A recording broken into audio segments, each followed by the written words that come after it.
I'm Peter J. Ray. Welcome.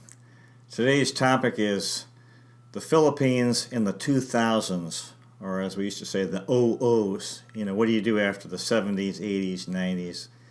They call them the OOs. Or they used to call them the aughts in the early 1900s. Anyway, whatever you want to call them. The first 10 years of this century.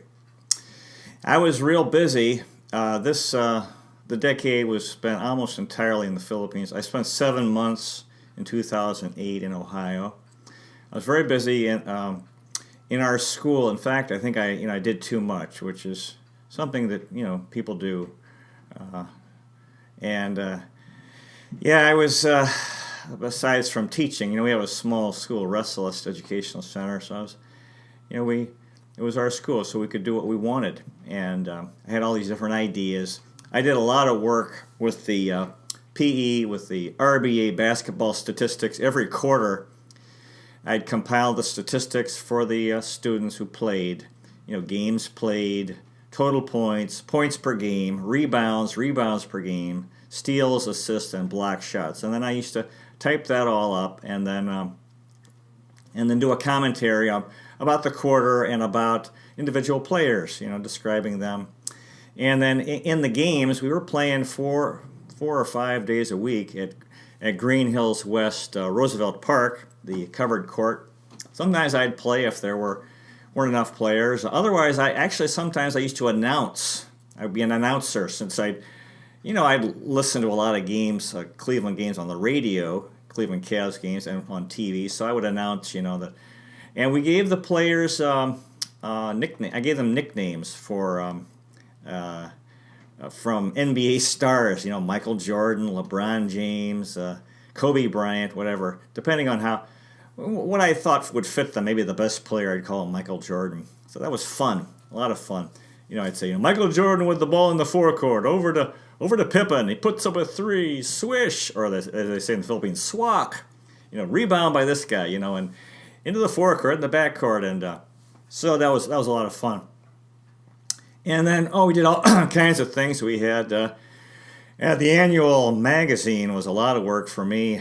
Take photographs of the students and cut out their heads and put it on the cover, and the basketball statistics.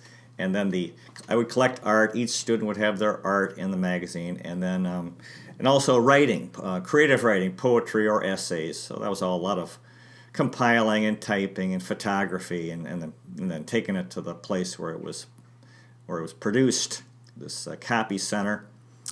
Yeah, a lot of work. We had art contests. We had the best art would be framed, put on the wall. We had the Restless Sports Hall of Fame. That took some time. Have those the plates done by this guy who would do that. We had different championships, billiards championship, chess championship, and so forth. And we actually had 4 retreats overnight at Christ the King Seminary. Did that twice, and then we went actually to the Society for the Divine Word. We went to a place, I guess, in Baguio. I think it was in Baguio. Is that right? No, not Baguio. In Tagaytay. Yeah. And so those were tough because I was. The kids were getting wild, and I was having trouble dealing with that. And we'd have our field trips.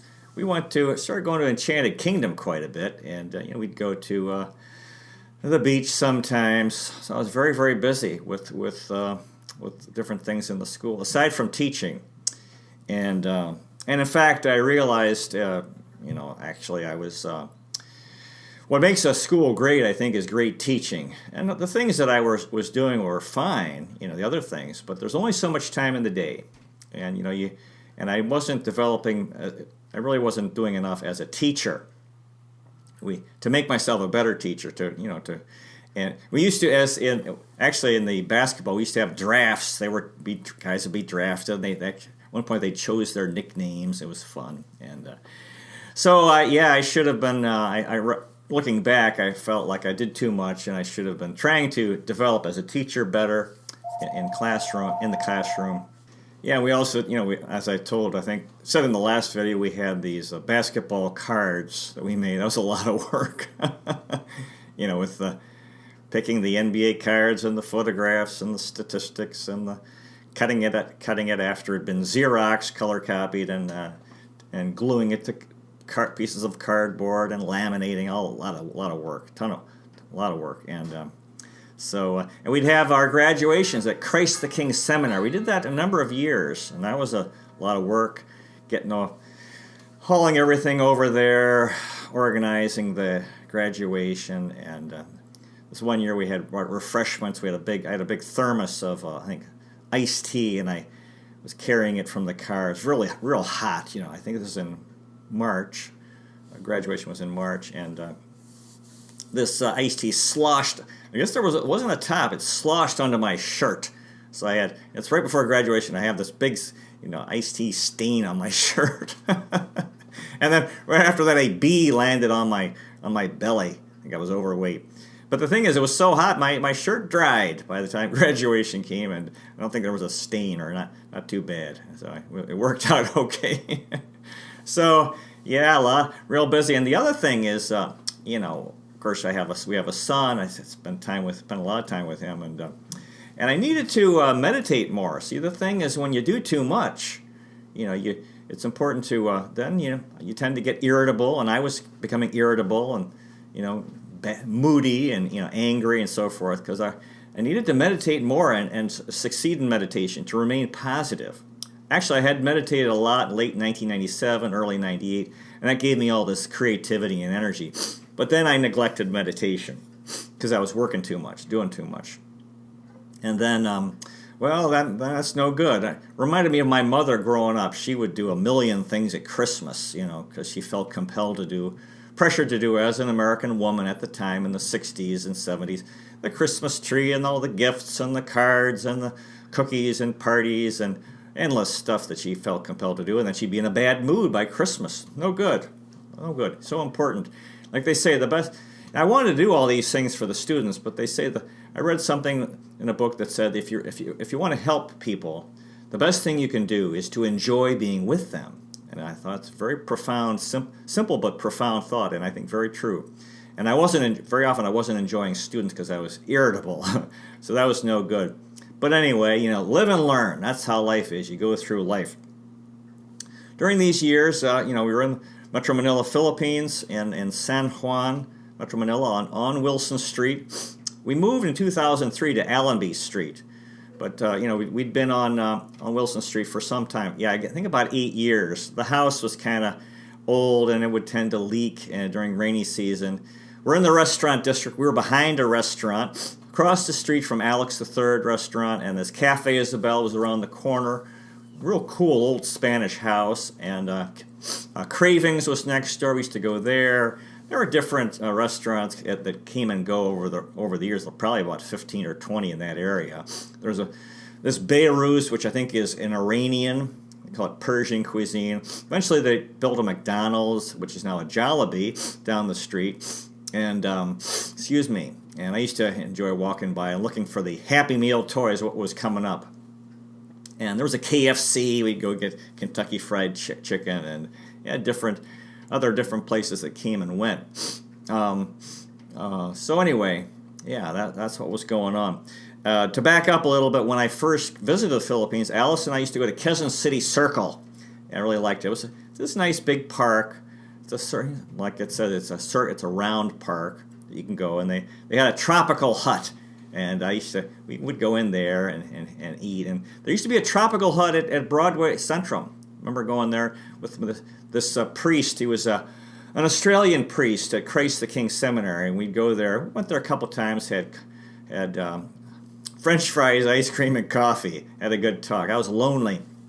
And then this guy, we became good friends, and then all of a sudden he was leaving, and for a year he went to I think Moscow or Jerusalem. I think Jerusalem, I was counting the months till he came back, but he died. He had a heart attack and died in Moscow. So my new friend, I never saw him again. That was too bad.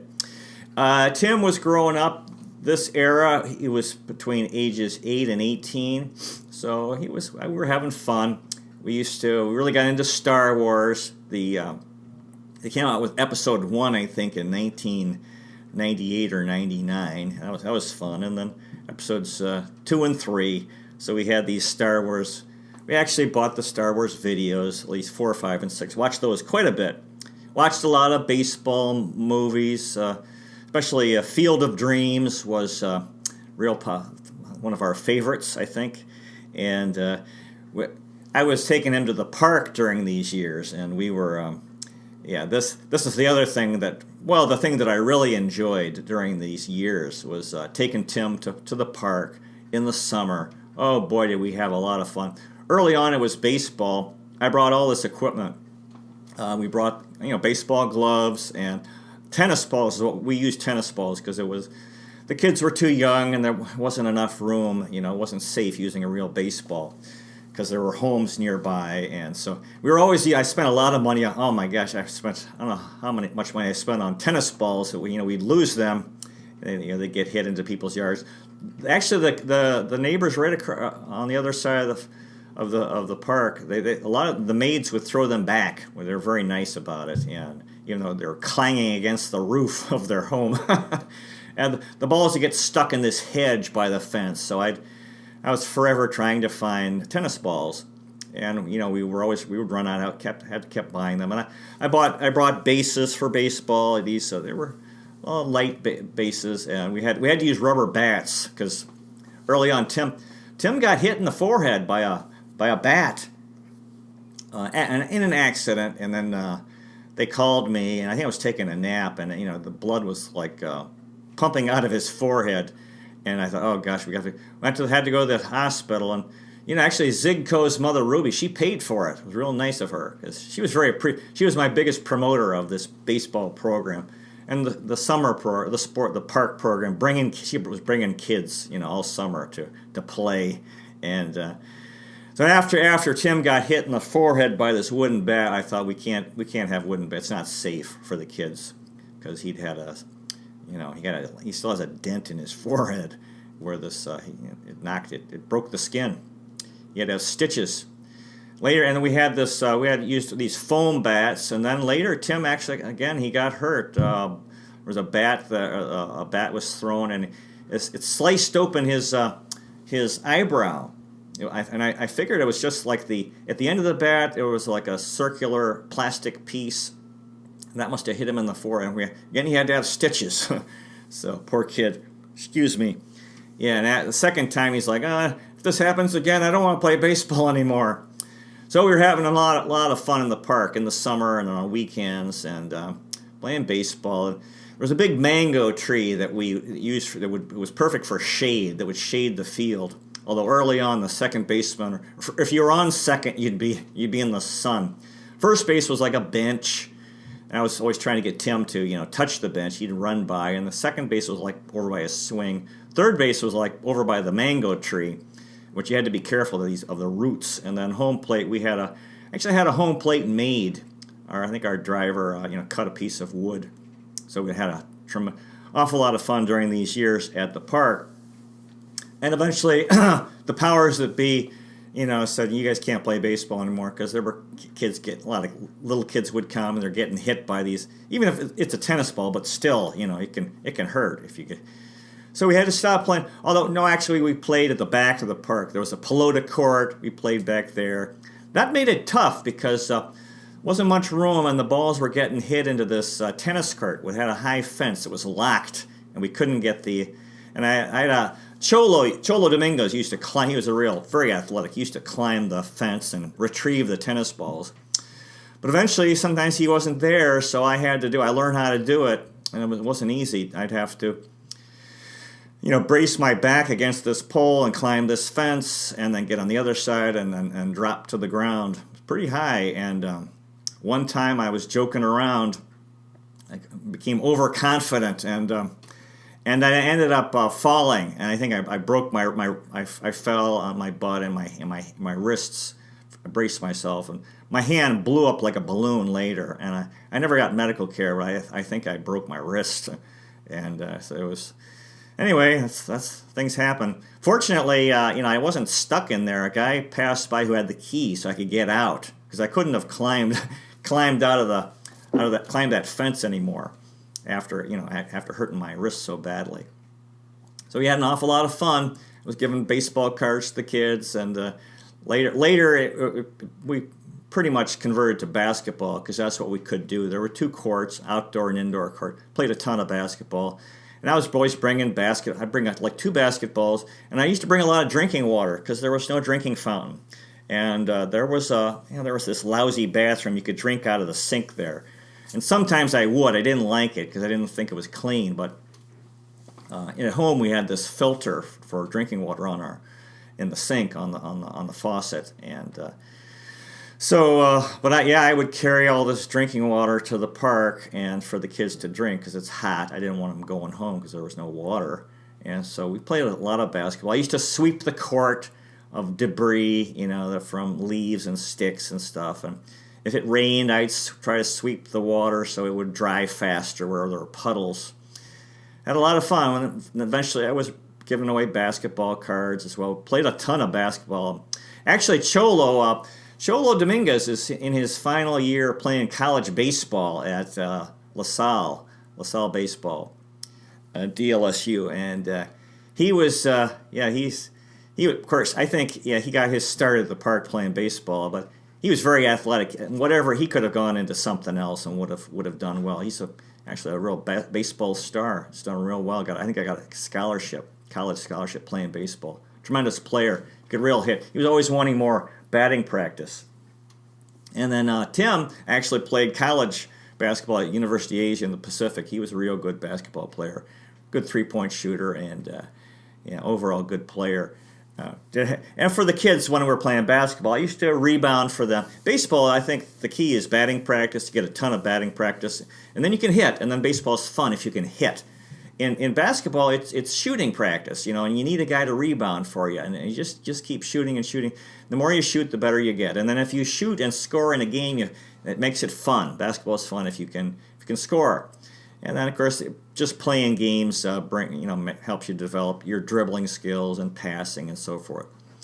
So that's what we did. Played a ton of basketball. All these guys who and some adults would join our games. And we, as much as possible, I didn't want to keep score. I didn't care about the games. And we had a thing called development, and where if the kids screwed up, if they double dribbled or what we'd say, just keep the game going. I didn't want kids to get embarrassed, so I would rebound for kids.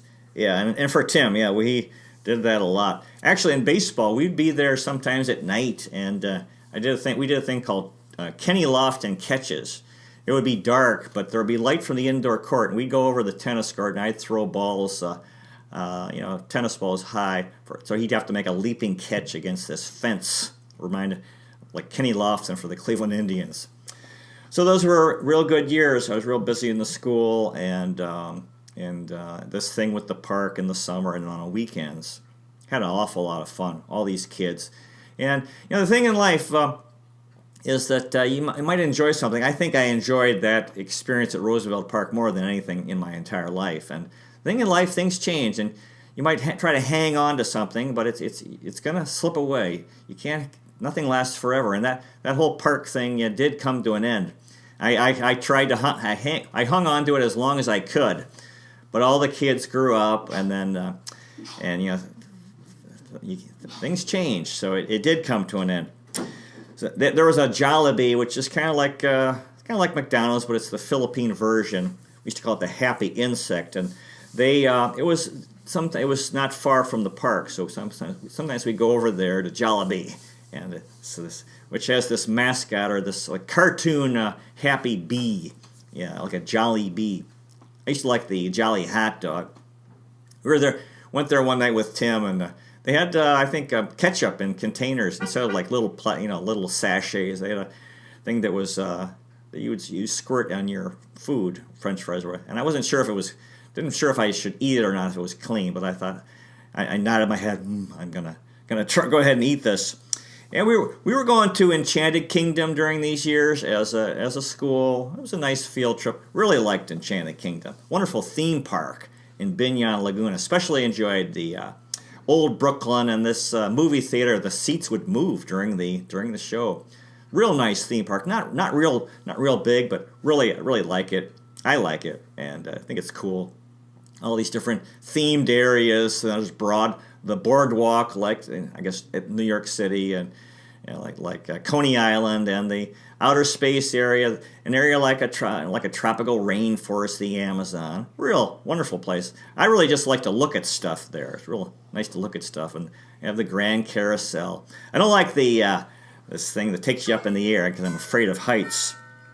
And we went to still going to Intramuros. I took Tim there. We once, when he was a little bit older, walked the walls of Intramuros. Like in the old Spanish days, when the guys would be patrolling the walls of Intramuros, when it was a walled city, and the elite of the Philippines lived there during the Spanish time, and then that all came to an end. The Second World War, it was devastated. I think it was really completely destroyed by American bombing, and the rich people never moved back, and now it's not the place to be anymore, because it's actually a pretty small area basically.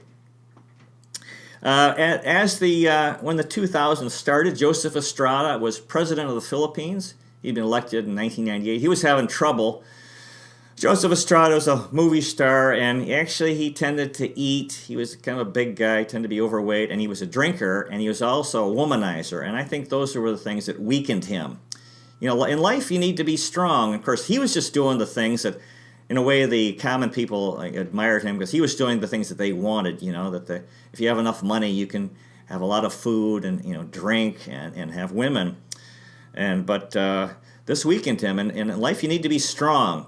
And anyway, so that year, 2000, George W. Bush was elected president of the United States. It was kind of controversial election. It was very close, but eventually the Supreme Court made a ruling which resulted in Bush winning. So he took office in early 2001, and then in the Philippines, Joseph Estrada was overthrown in this so-called EDSA II revolution, or EDSA II, People Power II, and his vice president, Gloria Macapagal Arroyo, took power in 2001. And I think that was a mistake because it led to, that he should have stayed in office. It hurt Gloria probably more than anyone because she ended up being in power for 9 years, which was too long. Tim, now of course in September 11, 2001, 9/11 happened. The World Trade Center was attacked, and 2 airplanes flew into it, and then this was really something. I remember I went to the gym and I came home, I saw it on TV. Didn't affect me as much as probably Americans because I already had my 9/11 living overseas. I was already traumatized by living in Manila, but this was really something, and what happened. And very, very traumatic, very tragic. Kind of, I think a cry for help from the Muslim world because there are problems, I think cultural problems in Muslim countries. Tim was at LaSalle Green Hills during this year, and he became a baseball star for them as a little kid, in an elementary school. And he was a tremendous player. One year he was, I think, the second best player. Carlos Laurel was the top player, and they were friends. I remember Tim's first at bat for LaSalle. He hit a double, and oh my gosh, I was so happy. It was I felt like a drug went through my body. And I was like a lot of fathers, I was living through my son, which isn't a good idea. And his baseball career became my obsession. I was just wanted, and I believed he could become a professional, it's a long shot for anybody. And so we went to all his games, and he did real well. He could hit, and he was a pitcher, and he was a good player, real good player. And so he'd had a ton of batting practice at Roosevelt Park, which really, helped him to go up to the plate with confidence that he could hit. And so, my frustrated baseball dreams, I was living through him, and he actually did have quite a bit of success in baseball and in basketball. 2004 was an election year, and Gloria ran, and people were starting to sour on her. The poor people were very upset with her, and they'd actually had an EDSA III revolution, which has been kind of ignored by history. And even at the time, it scared people because a mass of poor people went to EDSA, the EDSA shrine where, where Ortigas and the EDSA highway come together, where the original People Power Revolution had broken out in '86 against Ferdinand Marcos, led by Cory Aquino. Anyway, they had their another Eds. I think it was in May, like 4 months after EDSA 2, you had EDSA 3. Poor people were very angry that Joseph Estrada had been overthrown. He was their hero. And so in '04, they were hoping that she would be defeated. Fernando Poe Jr. was the challenger against Gloria, and I got into the election more than any other. And they used to say, I remember our security guard was saying, FBJ Manalo, which means FBJ will win. And so I used to say that, and some people would smile, FBJ didn't win. And probably Gloria cheated, because, well, that's part of that's what happens in these third world countries and the Philippines. And and FBJ died not long after the election. So anyway, so finally in 2004, Alice, Tim, and I went to Lakeside together for the first time, Lakeside, Ohio, for our family reunion in the U.S. Had a good time. By this time, LeBron James was playing for the Cleveland Cavaliers. So we were really, enjoying it. Tim was raised as like a Cleveland sports fan in the Philippines. So, and the Cavs became a contender with LeBron. So that was a lot of fun. They made it to the '07 finals. And then also we had been coming home for Christmas to Cleveland and went to see Cavs games with Alice and Tim and my parents and my sister at what they used to call Gund Arena in Cleveland. And we also... in '04, during that Lakeside visit, we went to a Cleveland Indians game, which was great for Tim. He'd been playing all this baseball, and here's this Jim Thome bobblehead. This was his Jim Thome was his favorite player. Thome was gone by then, and so we saw it. And we went to a Loge, friends of our parents, Joyce Barrett and John Krebs. So Tim's first game was in a Loge, and the Indians won, and he got a signed baseball. We actually got a foul ball. I think it was off the bat of Hideki Matsui, and so Patty and Tim had it signed. Got some of the guys to sign it after the game. One of our students in these years, former student, was Victor Basa, was becoming famous in the Philippines as an actor and a model, and he's done very well. Very proud of Victor. He was with us for 5 years. Good guy. Nobody deserves his success more than Victor Basa, and we'd see him on TV and in movies and stuff like that. In 2005, I started something new as a teacher, this reading books out loud, and I really got into that. But by the end of that school year, I was burned out as a teacher, and I stopped teaching classes and just taught PE. And in a way, that was a mistake, because then Tim actually started studying it at Res Celeste in 2006, 06, 07. And we started going to the park every day, year-round. Yeah, and I wasn't teaching. I think that really hurt me. I should have continued teaching, but just take it easy. Maybe not do so much, which I should have done. But that's how life is. You live and learn. And we started going to the park, and then I was going every day, and I ended up making friends with poor people, with beggars, and eventually that became kind of a problem because I started giving them things, and I felt expectations on me. So by 2008, I had wanted to move to the U.S., and I got this idea of moving to my father's hometown of Marion, Ohio. So that's what we did. Tim and I, in April 2008, we flew into Cleveland, and my parents drove us to Marion, where my father grew up, Marion, Ohio. And had a tough time, because I didn't want to stay in Rocky River. I don't know, my mom and I didn't get along, but in Marion we had a tough time because... I don't know, I had culture shock. I'd been out of the country for a long time, for 16 years. And but we actually had good times as well. We went to the Harding home where Warren Harding was elected president. And you can actually sit on his porch year round. It's open. We did that a lot to sort of commune with the spirit of Warren Harding. And we used to sit in the hotel in the lobby of the Harding Hotel. Till some of the people thought, what are you guys doing here? I guess there had been some robberies, and some people didn't like us. But John Dillinger had stayed in that hotel, and also some famous people way back during the 1920 election. Used to go to the train station where my grandmother had seen Theodore Roosevelt in 1912 during the presidential election. Used to go to the cemetery where my great great-grandfathers buried, and a lot of relatives, my great-grandparents and so forth, used to do that. And the Harding Memorial is real cool, where Warren Harding is buried. And so we were there for about 4 months. Didn't work out. I got depressed, and stayed in Rocky River. Tim enrolled in Rocky River High School, spent his sophomore year there after 2 years at Restless, and he had a good year, but I wasn't getting along with my parents. I wanted to come back to the Philippines, so I came back in November, and was back teaching at Restless again in the school year late in 2008, while Tim was at Rocky River High School. And that around the same time, Barack Obama was elected President of the United States. So, and then, I realized after that experience going to Marion, I needed to rededicate myself to self-realization fellowship, my spiritual path. And I thought I really want to be more into the Philippines. So I really got into the Metro Manila Film Festival, which comes out every December. I think it's really cool. I think we saw the movie Rosario. I thought it was a wonderful movie. Katas ng Saudi and Balair. And years later, they had one on Emilio Aguinaldo, which I thought was, I actually haven't seen, but I have to say, because I wasn't there. I think it was called El Presidente. Excuse me. And so, I was getting in. I really got into Philippine history. I was teaching Philippine, and I thought it was so interesting. And I decided, for me, Emilio Aguinaldo, I thought became my personal hero in Philippine history. I read, Jose Rizal's famous novels, Noli Me Tangere and El Filibusterismo. Thought they were tremendous. Really enjoyed them. Really interesting. Very, very tremendous story. Dramatic. Wonderful.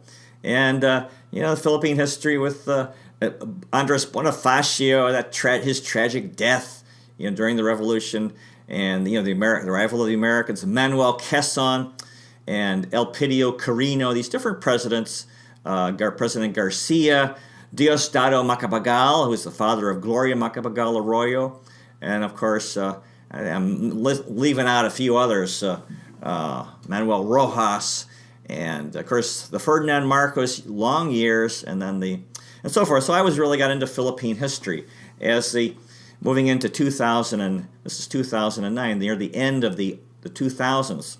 I also started doing something really interesting. I got a letter from a friend in San Juan City Jail.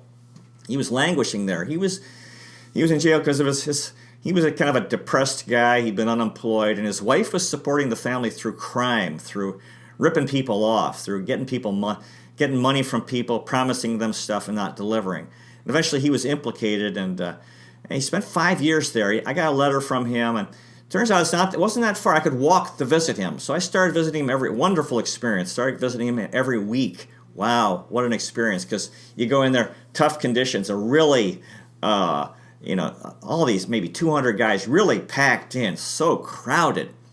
And they weren't fed well. They just got like rice, some vegetables, a very little fish, no fruit. So not a healthy diet, not enough protein.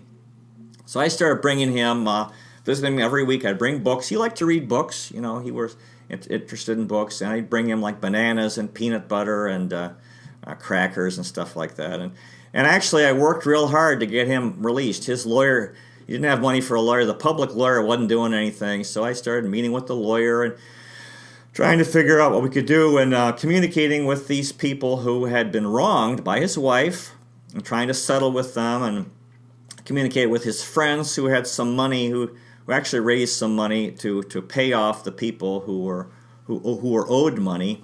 And he was released in December. I went to some of his court trials, so I visited him for about 8 months, I think, from maybe 9 months, and he was released in December. So that was and every time I would visit him, I'd go, and he was real happy, because I was coming, and somebody cared. His wife and kids had stopped coming because I think it was too. His wife was afraid of getting arrested, and his sons were kind of depressed about seeing their father in prison. So we had a real strong bond when we would visit, and then when I would leave, I never felt better, because just being able to leave, and then you value freedom, because I thought if I had to stay there, wow, tough situation, so crowded, and so every time I left. I felt so happy and joyful, just having the sky over my head, being free, really helped me to value freedom. And then Tim eventually came back and was in his fourth year, his last year of high school at Restless. So I was teaching in 2009, and I had a new method of teaching. I was teaching. Actually, I teaching too many subjects, teaching science subjects and the social studies, and I came up with a new method of teaching, which I thought actually had merit, which was to simplification and review. Just trying to, for example, something like George Washington, the first president of the United States. Just linking information, two bits of information, which are relatively simple, and trying to build on that, and try to be creative, like in terms of. One time I was teaching physics. I remember I said, "Oh, I'm having a terrible day. Gravity's pulling me down. Normal forces pushing me up, and every step I take, there's friction." Using some physics concepts, and torque. I really actually enjoyed teaching physics and chemistry. I was trying to talk about the qualities of the elements, and then I was also teaching these history. Trying to use simple ideas, like the Sahara Desert, the largest desert in the world, things like that. Just linking to, because a lot of kids I thought were overwhelmed with information. They really weren't taking much in. So, and then a lot of review, repetition, and try to be creative in different ways of describing the same thing, So, as the 2000s came to an end, I was things were good. I actually meditated a lot in 2000. In 2009, so self-realization, fellowship, my spiritual path was I rededicated myself again because I thought I've got to put more time into this, and that's what I was doing. So as the 2000s came to an end on December 31, 2009, things were looking very well. I felt I was doing a good job as a teacher. Tim was finishing high school. It was the first time he'd seen me teach, and I felt pretty good about everything. And so the 2000s were an interesting decade. So anyway, thank you so much for watching. I wish you well. As they say in Latin America, hasta la vista, and vaya con Dios. And so, until we meet again, see you later, alligator. In a while, crocodile.